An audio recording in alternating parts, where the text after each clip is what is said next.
비용입니다. 제가 공지했다시피 우리 이제 6월 6일 여러분들이 실습 다녀온 다음 주, 그러니까 오늘이죠. 6월 6일은 신청일이라서 온라인 동호 강의를 한다라고 제가 공지사항에 올려놨고, 이날 강의는 지금 제가 하고 있는 얘기는 지금까지 배운 내용을 총정리하는 시간을 가지도록 하겠습니다.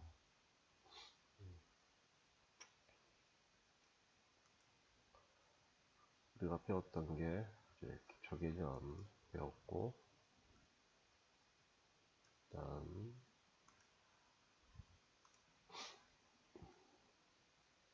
학습 이론 배웠고, 다음에 수업 설계 개강에서 수업을 분석, 종합, 평가하는 거 배웠고, 보강, 우리 3주 동안의 보강을 이제 교과의 성격, 방법의 성격, 성장으로서의 교육, 크게 6가지 주제와 관련해서 우리가 공부를 했죠. 그래서 이 내용에 대해서 간략하게 키워드 중심으로 다시 한번 제가 간단하게 설명해 드리는 방식으로 오늘 보강은 그렇게 진행을 하겠습니다. 공지사항을 다 확인하셨죠? 기말고사는 시험 기간에 치지 않고 우리 수업 시간인 6월 13일 3분반, 그러니까 원래 9시 수업은 9시 반에 시작합니다. 9시 반부터 10시 50분 정도에까지 시험을 칠 거고, 4분반은 11시부터 시험 칠 겁니다. 자기 원래 수업 시간이 9시면 3분반, 11시는 4분반입니다.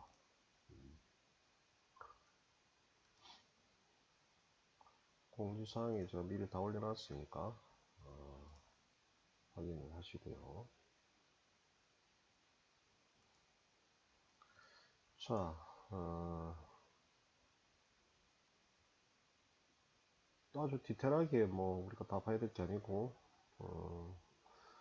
어쨌든 이 내용은 여러분들 이제 기말고사를 대비하는 시간으로 제가 진행을 하려고 하니까 크게 6가지 주제에서 여러분들이 뭘 집중해서 봐야 하는지 그 부분만을 간략하게 설명하겠습니다. 기말고사 우리 만점은 40점이죠. 그래서 객관식, 주관식 병행해서 내겠다 말씀을 드렸고, 자, 우리 기초 개념에서 배웠던 게 이제 수업, 학습, 방법, 설계 혹은 수업 설계 의미에 대해서 공부를 했죠. 늘 강조했다시피 교사가 수업을 한다는 게 뭐냐, 학생을 학습시키는 거다. 그럼 학습한다라고 하는 게 뭐냐, 학생들 입장에서는 교과와 상호작용을 통한 수행 혹은 잠들에게 지속적으로 변화한다. 이게 이제 학습한다는 말이죠. 공부하려면 교과와 적극적으로 상호작용을 해야만 수행 혹은 수행 잠들에게 변한다라는 거죠. 그러니까 이게 이제 원인이 되는 거고, 이게 결과가 되겠죠. 이 attention, perception, encoding 문제 해결의 과정에 대한 핵심적 원리 다 적어놨고, 여기까지가 이제 학습 활동인 거죠. 그러니까 이 학습 활동에 인간이 어떨 때 집중을 하게 되는지, 그리고 지각을 어떻게 해야 하는지, 저장을 어떻게 해야 하는지, 문제 해결을 어떻게 해야 하는지 잘 정리해 놓으시고, 그리고 각각 그걸 하도록 교사는 또 수업을 어떻게 해야 하는지 이게 다 정리해놨죠. 상호작용의 과정이란 말은 이제 학습의 과정을 말하는 겁니다. 공부한다라고 하는 것은 공부해야 할 주체인 학생들이 교과와 상호작용하는 게 바로 학습을 한다는 거다. 그럼 내가 배워야 될 교과가 있으니까 이 교과에 대해서 내가 집중해야 되겠죠. 그럼 어떨 때 집중이 되지? 뭔가 관련성이나 필요성이 있어야만 마음이 생겨서 집중이 된다. 그러니까 교사는 이 관련성과 필요성을 설명해 줘야 된다는 얘기고, 그리고 집중해서 우리가 눈과 귀를 통해서 그 내용을 읽든지 설명을 보고 듣든지 하죠. 근데 순서는 어떻게 된다 그랬죠? 먼저 읽어야 돼. 읽고 이해하고 모르는 걸 찾아봐야지. 도저히 안 될 때는 선생님 설명을 듣고 자기만의 방식으로 해석하는 게, 이게 가장 이성적이고 바람직한 시각이 됩니다. 그러니까 이렇게 하도록 교사는 유도해야 된다는 얘기죠. 교과서 읽고 설명을 듣는다고 해서 머릿속에 저장되지 않죠. 그러니까 뭔가 기억하기 위한 또 다른 행위를 해야 된다. 그게 대표적인 게 리허설, 반복 연습 써야 된다. 그 다음에 자신만의 방식으로 변형해서 써야 된다. 그 다음에 안 보고, 완벽하게 안 보고 쓸 때까지 연출 연습을 해야 된다. 이게 결정적이다 그랬죠. 그 다음에 이제 관련된 문제나 과제를 해결해 본다. 바로바로 해결되지 않지. 여러분 그렇죠? 우리가 실습할 때 제가 설명했던 방식대로 설명했으면 그대로 해야 되지만 잘 되지 않아요. 그럴 때는 이제 우리가 생각을 해야 된다. 과제가 뭐가 안 되는지, 왜 안 되는지, 어떻게 하는지. 그러니까 이 어떻게라는 문제에 있어서 다시 내가 정리해 놓은 걸 되돌아갈 수도 있고, 아니면 내가 읽어봐야 될 교과를 갈 수도 있고, 시험 설명을 볼 수도 있고, 다시 백하는 거죠. 그래서 그래도 이제 정리가 되지 않으면 또 다른 이제 도움이 필요하다. 그리고 어쨌든 그 과정을 통해서 문제를 해결하는 그 성공의 경험이 필요하다. 이게 가장 일반적인 과정이라고 설명을 해드렸습니다. 왜? 이게 학습에 가장 전 세계적으로 가장 일반적인 학습한다의 의미니까. 그러니까 이 과정을 이해하지 못하면 교사는 수업을 할 수 없다. 즉 학습을 발전시킬 수 없다라는 거죠. 그러니까 수업은 아무렇게나 하는 것이 아니라는 거죠. 이런 이론적 근거를 바탕으로, 이론적 근거란 말은 학습과 관련된 이론적 근거를 해야만 수업을 할 수 있다는 얘기입니다. 되죠? 이거 잘 정리해 놓으시고. 다음, 방법이란 말.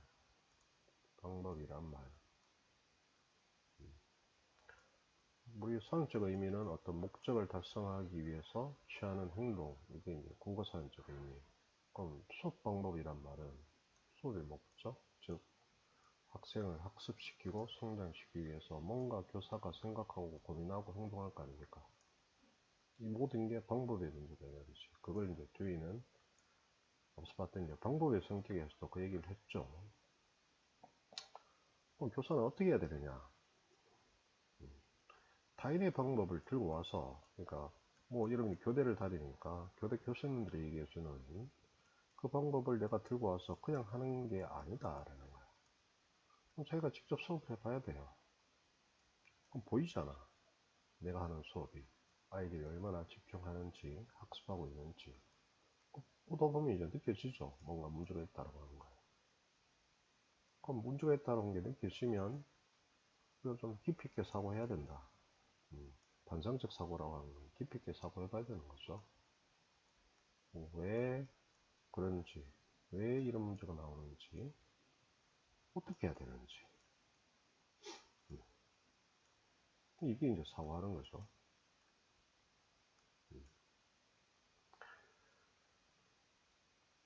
그럼 자기가 가져오는 방법으로 해결 안 될 때는 이제 타인의 지식을 가져와야 되는 거죠. 어떤 전문가의 지식. 그걸 반영해서 내 행위를 바꿔야 되는 거죠. 그러니까 이런 과정을 통해서 뭡니까? 결국 교사는 학생을 학습시키고 성장시킬 수 있다는 얘기입니다. 논리 구조를 이해하는 게 굉장히 중요합니다.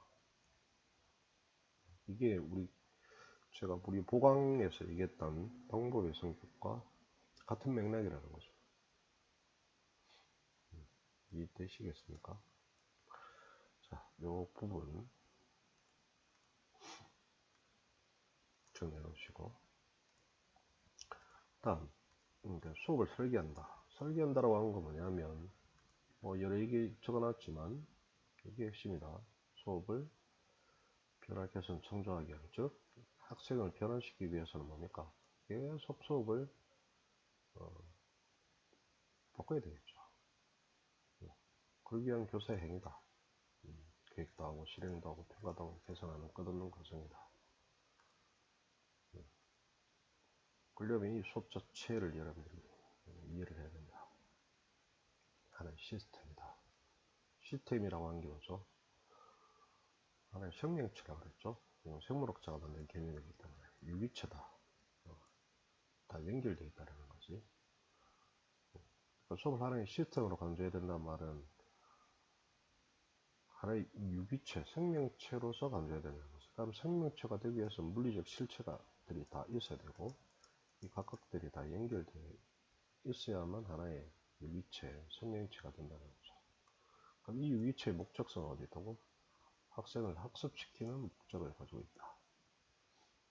그래서 그 가까이 가지고 있는 의미 혹은 역할에 대해서 여러분들이 정리를 깔끔하게 다시 놓으셔야 한다.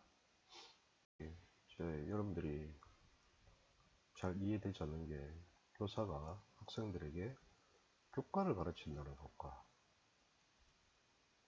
그리고 학생들이 이 교과를 배운 다음에 어떤 목표를 달성해야 된다. 이 두 양자를 구분 못하면 교육이 이상하게 됩니다. 그러니까 내용과 목표는 구분할 줄 알아야 돼요. 그러니까 학생들 입장에서는 뭔가를 배워야 한다는 것과 그걸 배워서 어떤 행위를 해야 되느냐는 문제는 별개의 문제다 이 말이지. 다르게 얘기하자면 아이 입장에서 뭔가를 배우죠. 교과를. 교사 입장에 교과를 학생에게 가르치지. 이 문제인 거죠. 내용은. 국어, 영어, 미술, 음악, 체육. 교과를 가르치지. 학생 교과를 배우지. 그리고 배운 다음에 학생들이 뭘 해야 되냐? 이 행동. 배웠으면 배운 만큼의 행동을 해야 될 거냐. 맞죠? 교과를 배웠으면 그에 걸맞는 어떤 행동, 이 행동, 어떤 행동? 뭐 성장. 같은 말이죠. 교과를 배웠으면 그에 걸맞는 어떤 변화된 달라진 성장된 행동을 해야 된다. 이게 목표라는 거죠. 이 양자를 구분해야 된다. 평가는 과연 성장했는지 아닌지를 확인하는 게 평가다. 방법은 그러니까 이 목표 혹은 이 성장, 달라진 행동을 하기 위해서 교사가 어떻게 수업을 해야 되고 어떻게 학생은 학습해야 되냐의 문제를 정리해 놓은 게 방법이다. 이 방법의 문제. 이게 방법의 문제인 거죠. 이 모든 게 방법의 문제인 거다. 근데 이 하나의 방법이 그대로 작동되는 게 아니고 하나의 방법을 직접 계획해서 수업해보는 거지, 이 역할을. 그럼 또 잘 안 될 거 아니야. 그럼 문제가 보이죠. 그럼 이거에 대해서 다시 고민해야 된다 말이지. 이거에 대해서. 자기가 썼던 방법이 뭔가 문제가 있었기 때문에 이거에 대해서 반성적으로 사고해봐야 돼요. 여러분들이 기획하고 수업했던 것들에 대해서. 그리고 다시 바꿔야 된다 말이지. 그 모든 것이 방법의 문제다 라는 거죠. 이걸 여러분들이 이해하셔야 된다. 오케이. 대략 이게 우리가 기초 개념에서 배웠던 핵심입니다. 중요하죠.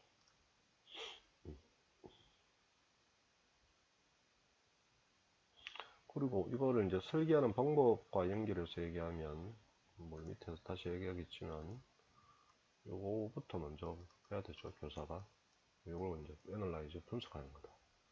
교과 분석하고 학습자 분석하고 환경 분석한 다음에 학습자 수준에 맞게끔 내용 환경을 조정해서 이 세 가지가 상호작용하게 만들어주는 게 첫 번째로 해야 될 일이다. 그런 다음에 이제 목표 방법 평가를 만들어야 되는 거죠. 이게 이제 종합하는 거다. 이건 분석, 이건 종합 만드는 거죠. 그런 다음에 이제 수업을 진행하고 평가 수정하는 거. 그런 과정으로 수업이 진행된다라고 하는 거. 이 말인 거죠.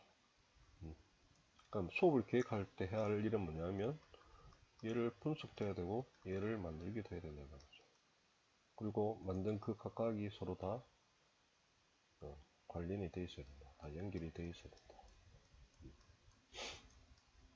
그 연결이 안 돼 있으면 수업 실행해 보면 뭔가 문제가 생기겠죠. 잘 안 돼. 그럼 다시 수업을 평가, 개선해야 되는 거죠. 개선한다는 게 뭡니까? 뭔가 문제가 생겼어. 이 내용이 애들 수준에 맞지 않다라는 결론이 나서 그럼 얘를 조정해야 될 거 아니에요. 아니면 목표에서 문제가 될 수도 있고. 그러니까 모든 것들이 문제가 될 수도 있고, 환경적인 게 문제가 될 수도 있고, 방법이 문제가 될 수도 있고, 평가가 문제가 될 수도 있고, 아니면 뭐 근본적으로 교사 자체가 문제가 될 수도 있고. 이 모든 것들이 문제 발생의 원인이 될 수 있다라는 얘기입니다. 자, 그 다음, 우리가 이제 학습 이론에 대해서 공부를 했는데, 원 자료는 이거죠. 내용들이 굉장히 많죠. 그걸 다 붙일 필요는 없고, 핵심적인 게 요거, 복종 모방, 책임, 연습 효과, 승진, 하나, 둘, 셋, 넷, 다섯, 여섯, 일곱, 여덟, 9개만 정리하시면 됩니다. 물론 이거 우리가 이제 실제 수업 계획할 때 적용했으면 좋은데 뭐 이것까지 우리가 하기에는 너무 힘드니까. 근데 거의 대부분 다 녹아져 있죠. 일단 요 왼쪽에 해놓은 게 이제 학습의 원리, 뒤에 있는 게 이제 그래서 교사가 수업을 어떻게 해야 되느냐. 이 둘 다를 여러분들이 정해야 된다. 못하죠. 본보기. 아이고야.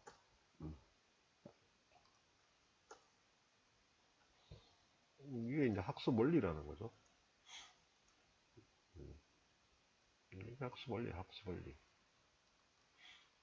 학습 원리. 이게 학습 원리.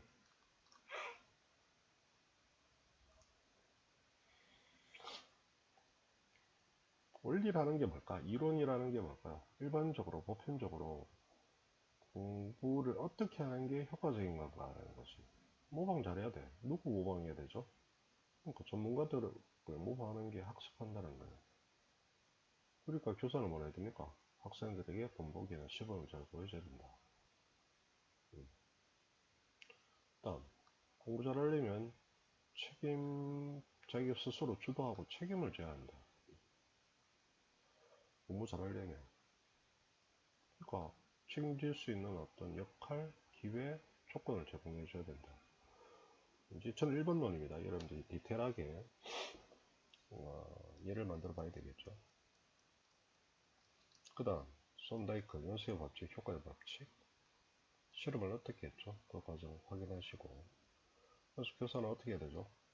그러니까 효과적인 연습을 시켜야 돼요. 효과를 낼 수 있는 연습 기회를 제공해야 돼요. 예를 들면 국어에서 뭐 지문을 잘 읽으려면 잘 읽어서 이해를 하려면 읽고 이해를 잘 할 수 있도록 어떤 효과적인 연습을 시켜야 되는 거죠. 수학 문제를 풀려면 이게 관건입니다. 그게 교사 전문성의 핵심인 거죠. 그러니까 현실에는 효과도 없는 연습을 많이 할 경우가 있다. 그럼 교사를 잘못 만난 거죠. 아이들 입장에서는. 그 다음 파블로프 생친, 생소한 거, 친숙한 거. 뭔 말이지? 생소한 게 뭡니까? 종소리, 친숙한 거는 고기. 이 두 가지 자극이 결합되어야만 이 생소한 자극이 학습된다는 거죠. 그럼 교사는 당연히 생소한 걸 생소한 채로 설명하지 말고 친숙한 것과 관련돼서 설명해야 된다. 이건 기본이다. 예를 만들어 보시고요. 다음, 스키너의 이론 중에 핵심은 오퍼레이트 조작하는 거다. 오퍼레이트. 그럼 쥐가 오퍼레이트 했다는 건 뭐지? 오퍼레이트. 우연히 지렛대를 눌렀더니 먹이가 나와서 먹었어. 그래서 그 다음에 지렛대를 누르는 게 오퍼레이트다. 그럼 쥐의 입장에서는 살기 위해서 먹는 활동. 그럼 인간의 입장에서는 주어진 환경에 적응해서 생존하고 살아야 하는 그 모든 것들. 그럼 학생의 입장에서 오퍼레이트 하는 건 뭡니까? 공부 열심히 해서 좋은 성적, 성과를 내는 게 오퍼레이트 하는 거죠. 종류가 굉장히 많죠. 종류가 굉장히 많지. 어떤 게 오퍼레이트 하는 걸까? 공부할 때. 그걸 여러분들이 예를 들어보는 거죠. 우리가 위에서 했던 이 얘기 가지고 얘기한다면 어떤 게 오퍼레이트일까? 공부할 때 그냥 공부하는 게 아니고 내가 알고 있는 것과 하고 있는 것과 관련지어 보는 거지. 이게 오퍼레이트 하는 거죠. 안 하는 거에 비해서. 강의 듣기 전에 교과서를 읽고 내가 먼저 찾아보는 거지. 이게 오퍼레이트야. 쌤 설명을 보고 듣다가 이해 안 되는 거 질문하는 거죠. 이게 오퍼레이트야. 수업 끝났어. 뭘 해야 돼? 여러 번 써보는 거지. 자기만의 방식으로 써보는 거지. 안 보고 써보는 거지. 이게 오퍼레이트야. 학생들은 거의 하지 않는 거지.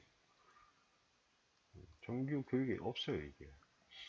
이게 안 된 상태에서 뭐 쌤 설명을 들어본 다음에 과제를 할 수는 없잖아요.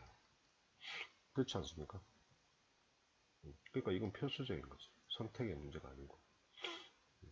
그러니까 모든 걸 따라 오퍼레이트하는 거지. 문제 풀다가 안 풀리면 어떻게 해야 돼요?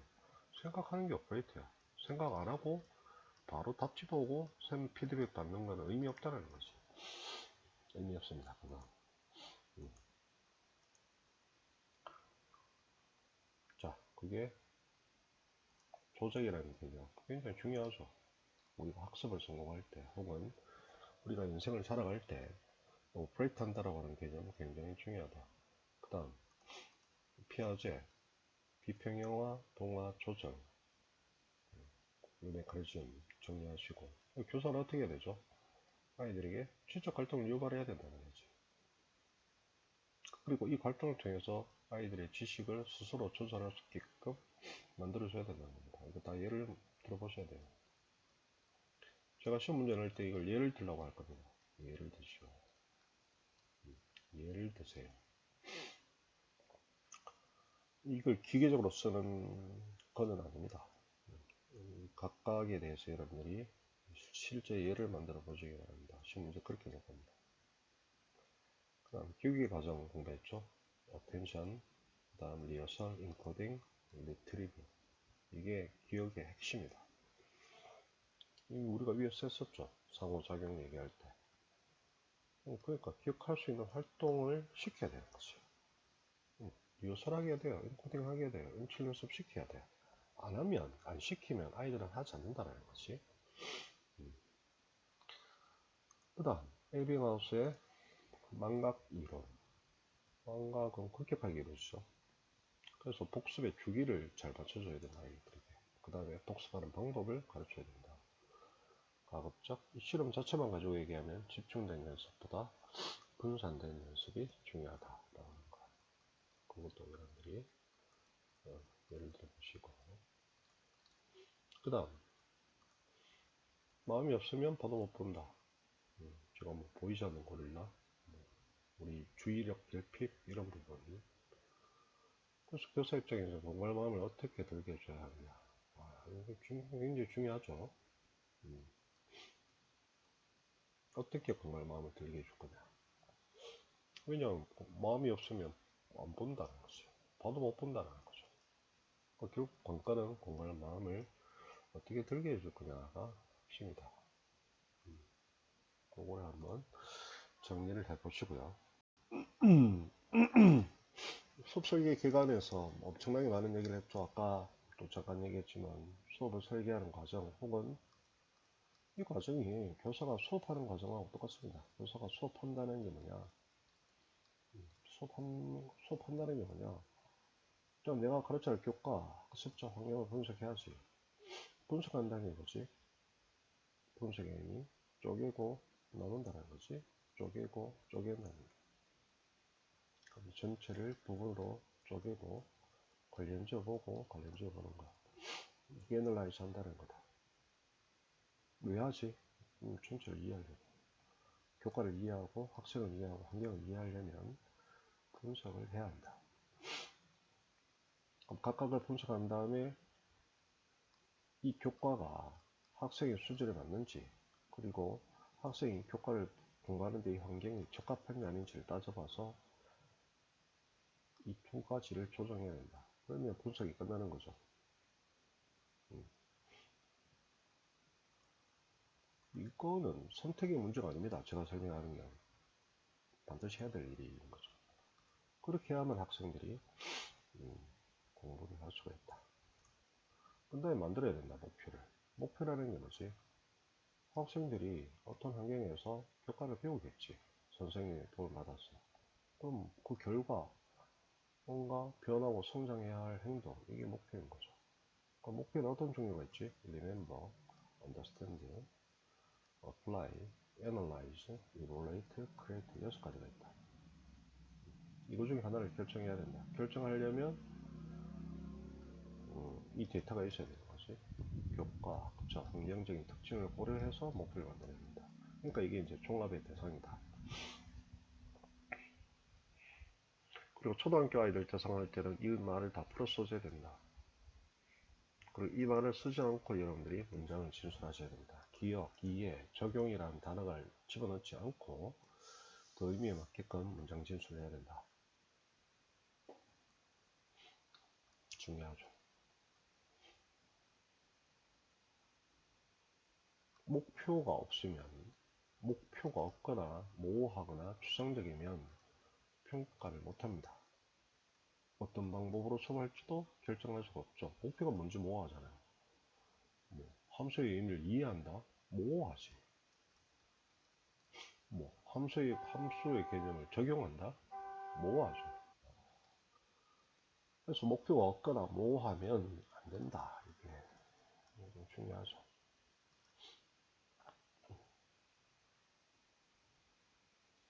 다시 기억, 이해, 적용이란 말을 쓰지 않고 목표를 진술해야 합니다. 다음, 평가한다는 말은 말 그대로 목표 달성 여부를 확인하는 게 교사가 평가한다는 겁니다. 교사가 학생들을 평가한다는 말은 학생들이 이 환경에서 교과를 배운 다음에 해야 할 이 행동을 과연 할 수 있는지 아닌지 확인하는 게 평가다. 그럼 원래 이 의미 자체가 절대평가인 거지. 절대평가. 절대라는 게 뭡니까? 평가의 기준이 어디 있다고? 목표의 기준으로 평가하는 게 절대평가입니다. 이거를 이제 중거지향평가라 하죠. 중거지향평가. 중거는 목표다. 초등학교는 절대평가죠. 그럼 당연히 목표가 있어야 되는 거지. 명확하고 구체적인. 그 반대가 되는 게 상대평가다. 혹은 규준지향평가라고 하는 거죠. 규준지향평가. 이 두 가지를 정리해 놓으셔야 된다. 각각의 의미, 장단점 정리해 놓으셔야 된다.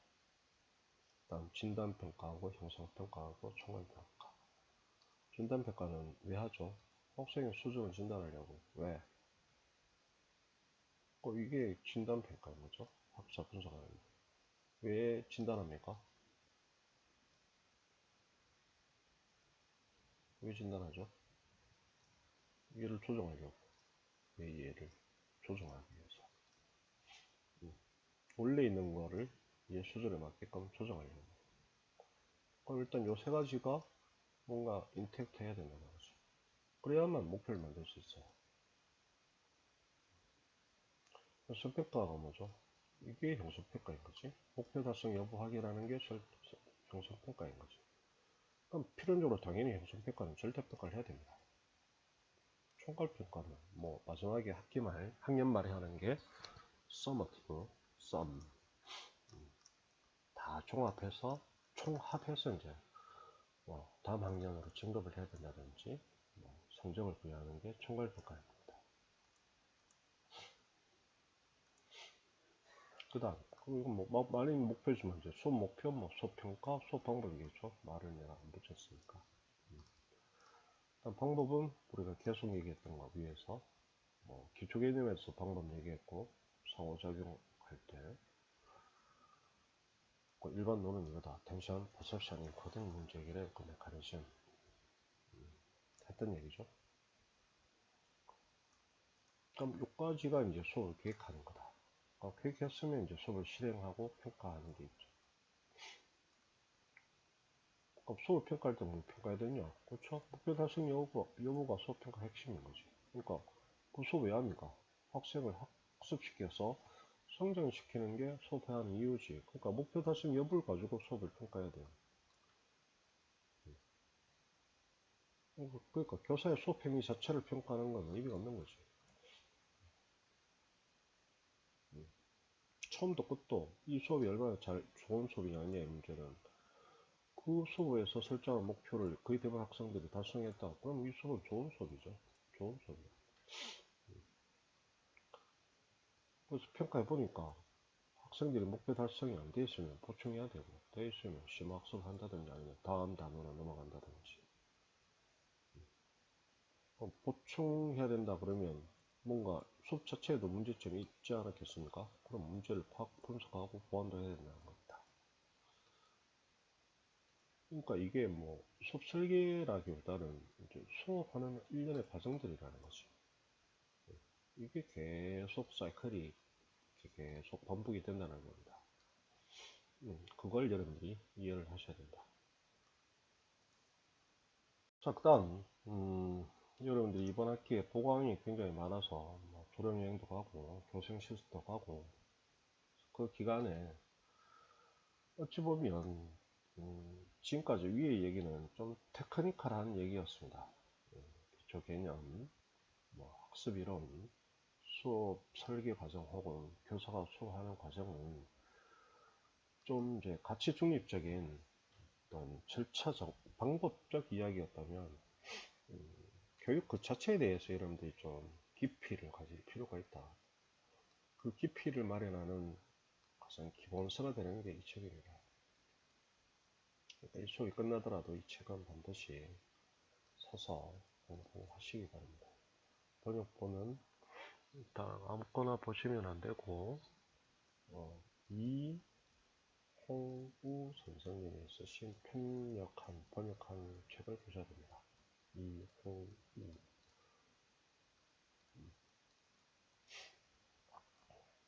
그래서 아마 내용이 너무 난해해서 제가 수업 시간에 설명하지 못했고 온라인 강의로서만 봤기 때문에 조금 이야기는 어려웠을 겁니다.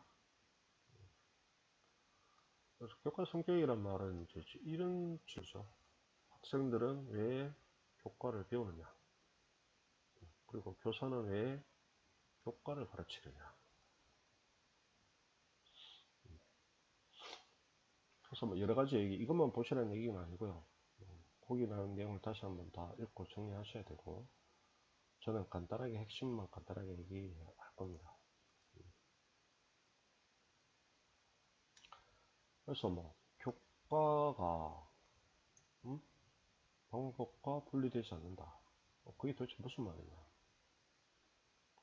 그러니까 교과는 이미 전문가들이 어떤 목적을 달성하기 위해 한 행위의 결과물로, 즉 지적인 활동의 산물이다. 이 말 이해됩니까?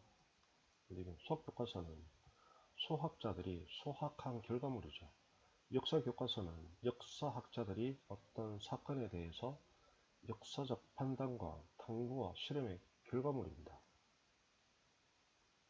그걸 아이들은 그냥 홀라당 그 결과만, 그러니까 이 교과서 자체를 우리 인간은 그대로 우리 머릿속에 카피하려고 하죠. 그래서는 안 된다는 거죠. 결과만을 그냥 기계적으로 암기하고 재생하려고 하는 거죠. 그걸 비판하고 있죠. 뒤 할아버지는. 그러니까 교과 자체는, 이 말 이해됩니까? 지적인, 지적인 활동의 산물이다. 그러니까 뭐 뉴턴이라는 과학자의 밝힌 그 대법칙은 이 사람만의 지적인 활동의 산물인 거지. 그 여기에 답이 있는 거죠. 그러니까 아이들에게도 뭘 시켜야 됩니까? 지적인 활동을 시키라는 얘기죠. 이게 핵심입니다. 그러니까 비적인 활동이라고 하는 게 뭐냐? 아이들도 모든 인간들도 뭡니까? 어떤 목적을 달성하기 위한 행위를 해야 될 거 아니야. 그러니까 이 수단으로서 이 지식을 사용하게 해야 된다는 거죠.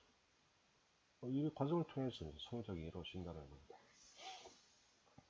결과만을 그냥 암기 재생하는 게 아니고 학자들이 그런 지적인 활동을 하는 것처럼 유사한 방식으로 교사는 아이들에게 그런 지적인 활동을 시키라는 얘기입니다. 그래야만 아이들도 그런 경험을 통해서만이 성장이 이루어지는 거죠. 그래서 이 문장 그냥 이 말, 같은 말이죠. 도대체 지식을 왜 배우느냐? 지식이라는 게 뭐냐? 어떤 내가 가지고 있는 목적을 위한 수단으로서, 목적 달성을 하기 위한 수단으로서 내 행위를 지적으로 통제하는 것이다.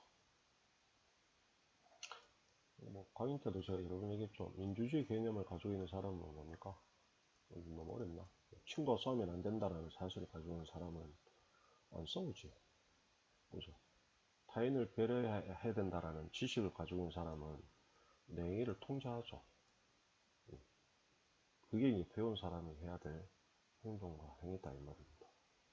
그럴 때만 이 지식은 의미가 있다는 거죠. 연결되는 내용입니다. 자, 이것만 보시면 안 되고 우리가 배웠던 교과의 성격을 다시 한번 쭉 다 정독을 하시고 정리를 하셔야 한다.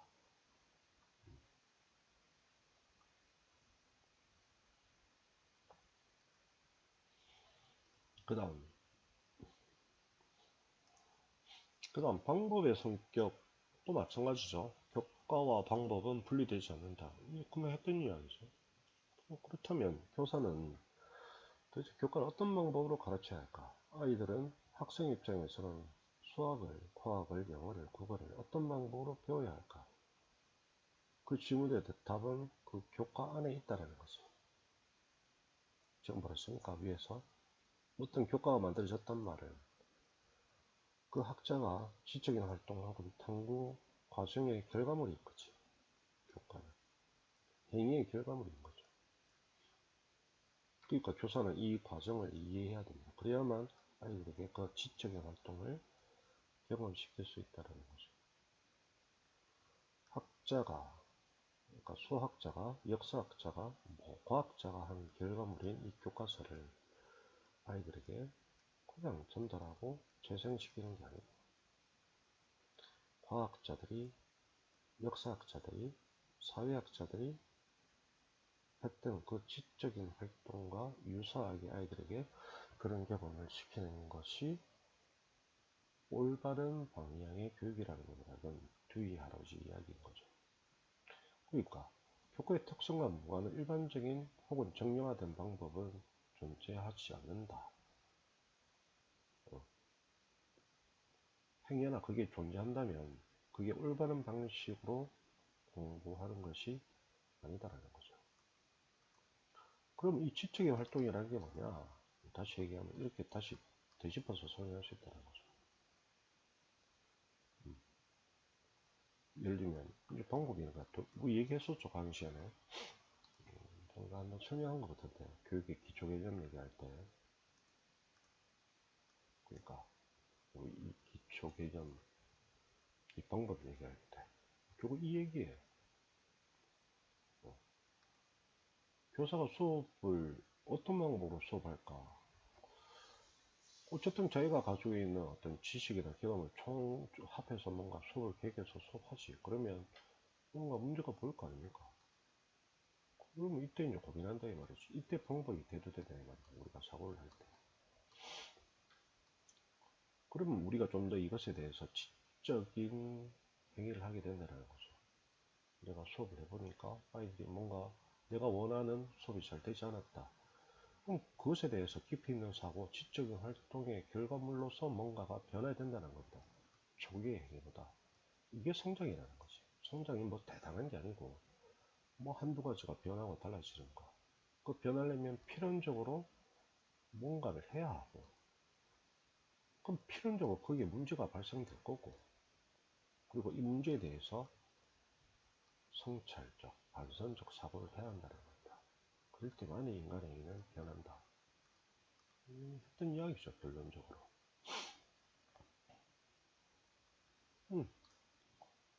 그게 이 얘기입니다. 그렇지. 또 내가 문제가 있어. 뭐, 여러분들 시스 가서 그런 거 느꼈으면 다행인 거야. 내가 뭐 수업을 하든, 뭐 수학 문제를 풀든, 영어 해석을 하든, 뭘 하든, 뭐 돈을 벌든, 나에게 주어진 문제를 이해하지 못하거나 어떻게 해야 될지 모를 때 방법이 문제가 돼도 되죠.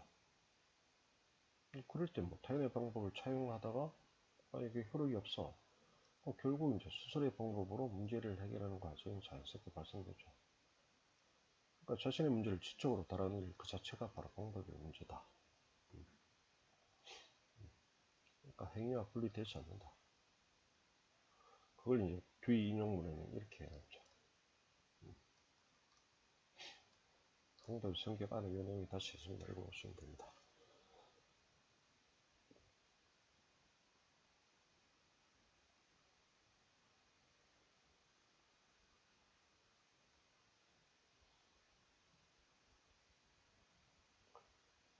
그래서 하루아침에 인간의 성장, 아이들이 뭔가 변하고 어떤 성향이나 습관이 성장하고 변한다라고 하는 거는 결코 단기간에 이루어지는 게 아닙니다. 급하게 한다고 될 문제도 아니고.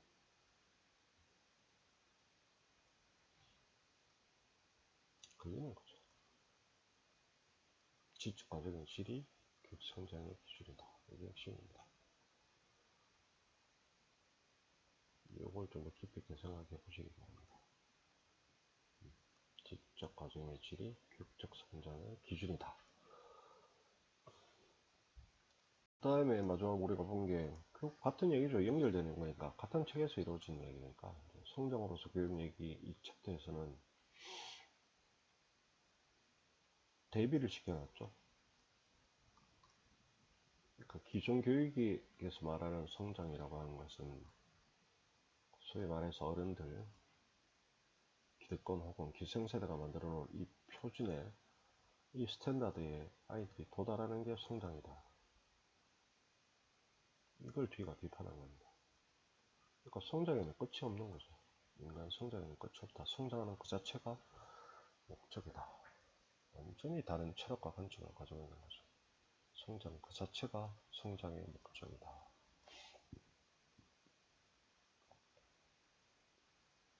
성장의 끝은 없다라는 거죠. 그럼 이것이 가지고 있는 문제점에 대해서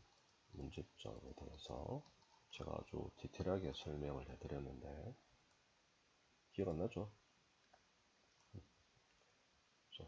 여기 보시면 나의 해석이라고 해서 이건 뭐 저희 해석을 기계적으로 받아들이실 필요는 없지만 어쨌든 트위가 비판하는 기존 관점, 이 기존 관점을 여러분들이 이해해야만 이 트위가 비판하는 이 기존 관점을 이해해야만 그가 말하려 하는 성장이 무엇인지가 자동적으로 이해가 된다는 거죠. 이건 나의 해석이라기보다는 여러분들도 충분히 납득할 수 있는 이야기라고 생각을 합니다. 나의 해석은 모르니까 여러분들도 이거 각각에 대해서 해석을 해보시고요. 그게 제가 뭐 4-5가지, 6가지를 통해서 설명을 해드렸죠. 다시 한번 읽어보시고요. 이게 이제 쉽진 않죠. 결국 미숙하기 때문에 배워야 할 거 아닙니까? 그리고 그 미숙함을 제거해야 될 대상으로 보지 말고 성장의 출발이자 조건으로서 바라봐야 한다. 중요한 내용입니다. 아이들이 그 개념을 이해 못하고 뭐 영어 단어를 못하고 해석을 못한다는 것 자체가 잘 안되지. 내가 설명해줘도 아이들이 잘 못해. 그거를 뭔가 제거해야 할 대상이라든지 상세 어떤 문제라고 보지 말고 거기서부터 학습을 시작하자라는 겁니다. 이건 사고의 전환이라는 거죠. 이건 내 생각인데요. 그죠? 자꾸 우리는 학교에서 자꾸 아이들 탓을 하죠. 이해를 못하고 미숙하고 부족함을 탓할 것이 아니라 조금이나마 성장시켜주지 못하는 스스로를 탓해야 된다. 그래야만 우리 사회가, 우리 학교가, 우리 교육이 살고 교사도 살고 아이들도 저는 산다고 생각합니다.